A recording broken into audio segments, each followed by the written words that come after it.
What is up, guys, and welcome to another deck profile. And today we are going to be bringing it at you Mekk-Knight. Mekk-Knight is, one of those decks that just never go away. There's so many versions of it. It's a super awesome, fun, and competitive deck that can basically adapt to any format, like no joke. So today we're going to be showing off Invoked Mekk-Knight and what it really can do. And honestly, like, it's such a fucking good deck and such a fun deck. Now, let's just started off with, of course, the 3 purple Nightfall. This is your main card of the deck. Here, let me just scale it in. Let me just zoom in real quick for everybody here.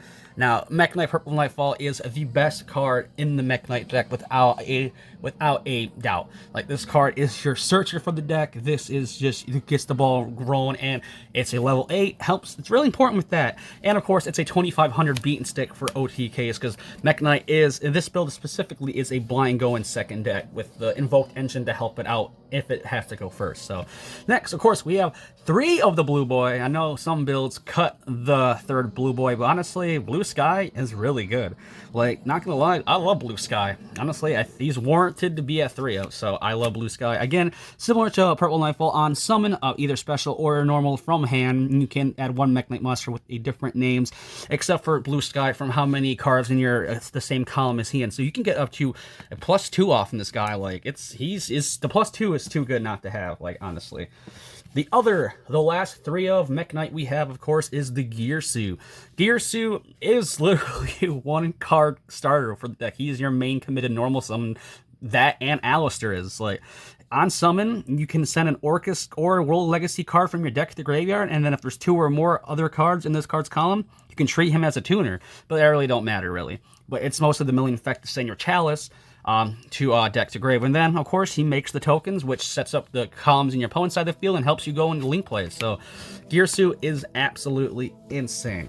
The other Mekk-Knights we run 2 of the Shifty Boy. This guy is insane. He allows you to shift your Mekk-Knights and himself if there's in columns around, so he is good.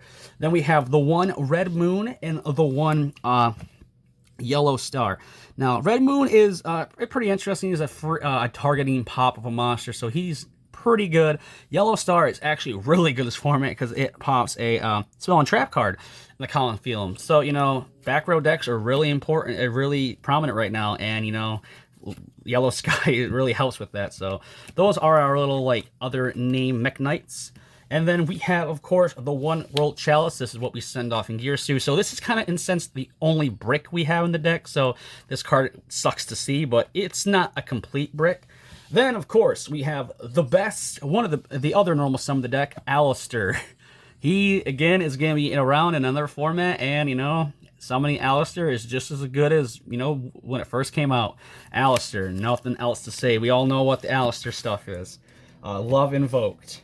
Now we have, of course, the other monsters. We are actually running main decking 3 Kaijus in this format because it helps set up the columns in your opponent's zones that you want to get done, get established. It also helps with problematic monsters, along with, of course, the 1 Pankratops.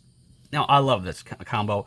I used to run the Wind Kaiju back when Bird Up was a problem, but now since the Samorg Link monster has been banned, that is no longer an issue, so I just went back to Gamma Seal. Love it. Love it. Next, we have hand traps. We run, of course, 3 Ash Blossom. It's generic. It hits a lot of things, both rogue and meta. It's hard not to. And then, of course, Droll and Lockbird. There is a lot of decks. Phantom Knights. In particular, I want to focus that search so much in this format. It's not just Phantom Knights. A lot of decks search. And Droll and Lock stops out their combo lines instantly from not them going, like Phantom Knights, they might be able to get their banish effects off, but after that, they are done. Like, Droll and Lock stops that deck instantly. So that's why I love Droll and Lock. And plus, our locals have lots of Phantom Knight players, and I don't blame them. It's a really good deck. Our World Legacy cards, only 2 memories.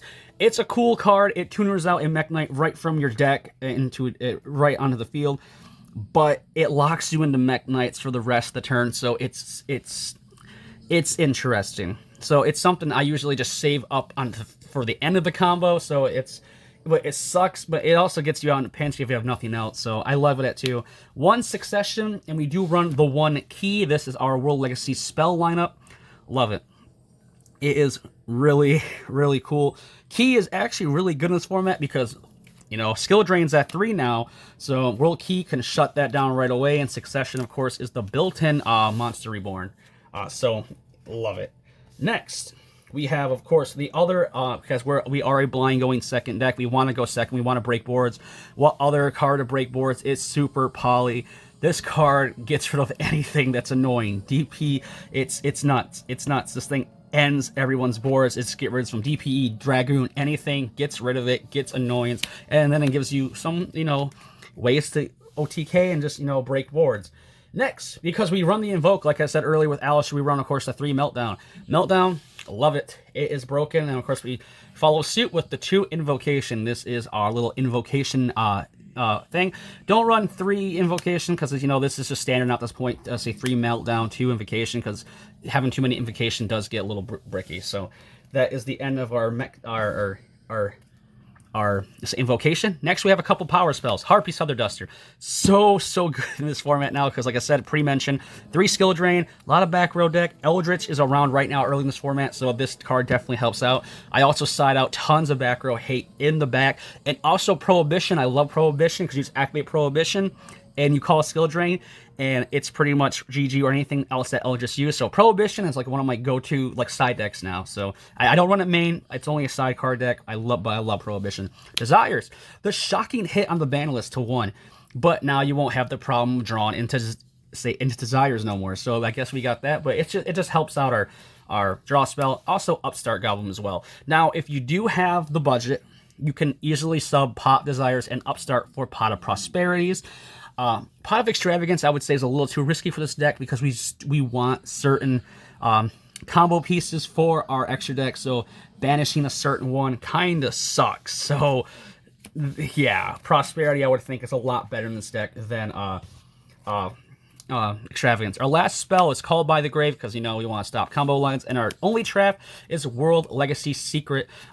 Secret's insane, too. Like, Secret is really good. Like, honestly, I might bump this up to like 2 or 3. Like, Secrets is really good. And I've seen a lot of builds use multiple Secrets, but I'll see a lot of builds use only 1 Secret. So, extra deck, our Super Poly targets. We have, of course, the Mud Dragon and, of course, Starving Venom. These are our Super Poly targets. They break boards. You go into them. They're just Super Poly targets. They're really good. Our Invoke stuff, we run only 2. We run 1 Macabre and 1 Egodius. Big Booty, Negate. So, OTK, going first situation. Now we have the one, we have Girsu with the Galatea. Because, you know, see, Girsu is a Mekk-Knight, so we can make Galatea, throw Girsu on that, and we have a Girsu, so why not? It's really good. Links now, IP, insane. We have, of course, the IP, Unicorn combo, really good, really good. I mean, it's just standard stuff. All Mirage, we use All Mirage to go into the Secure Gardener, and of course we use Secure, and also we can go into Secure Gardener from Lib. Lib, of course, is a spinner. Honestly, I'm gonna bump Lib up to 2. Like, honestly, I love Lib so much, it needs to go to 2, or even 3. Like, it's insane. Mekk-Knight Supreme, Spectrum Train, this card is nuts. This card is like the MVP of the deck. Like, this card is insane. The card I'm going to cut probably for the other Lib is probably going to be Avermax. Avermax, don't get me wrong, he's an insane good card, but in this deck, you rarely make him. Like, I only made him like once. Like, it's extremely tough to get him, like, the situation established where you can make a comfortable Avermax. So I'm definitely going to cut an Avermax for the, say, another Lib, because the Lib's spin effect and whole ability is, she's just another Mekk-Knight card. Then we run 2 of the Morningstar. I never expected Morningstar to be as good as it is. Like, Morningstar is insane, but that is it for the Mekk-Knight Invoke deck profile. So let me know down in the comments below on what you think. I decided that, you know, Mekk-Knight is, like, honestly a super cool and awesome, fun, and competitive deck. Like, it's so versatile on what it can do and what its matchups can be. Like, it's such a good deck, and it's super budget. Honestly, it's so budget. So if you're coming in the game from Master Duel, this deck is definitely something you could be interested in. And I know this deck is actually doing really good on Master Duel, so look into it. But thank you guys for watching. If you guys enjoyed the video, leave a like, comment, and subscribe like always. And see, while you're at it, go check out my other deck profiles. I usually upload at least once a week after locals, because it depends on what I bring to locals. So I usually tend to keep it like once a week, but like today I have a little surprise one because I love Mekk-Knight so much. So thank you guys for watching. Until my next video, stay safe and stay healthy. Bye-bye.